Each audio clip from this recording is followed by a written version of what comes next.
এখন আমি আছি পাহাড়ের পুরো টপ পয়েন্টে। আপনারা দেখছেন নিচে যে ভিউটা, অন্তত ভালো একটা ভিউ, এটা পয়েন্টও বলতে পারেন। এটি হচ্ছে একদম পাহাড়ের টপ পয়েন্টে, সার্কেলের মধ্যে আছে একদম। আর আমার এই সাইডে নিচের দিকে আছে একটা ছোটোখাটো ঝর্ণা বা ওয়াটারফলস বলতে পারেন।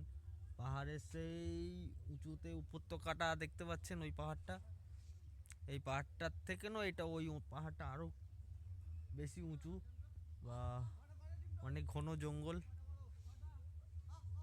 এই পুরুলিয়ায় যদি ঘুরতে আসেন তো একটা কথা সবসময় মাথায় রাখবেন, যে পুরুলিয়া ভ্রমণটা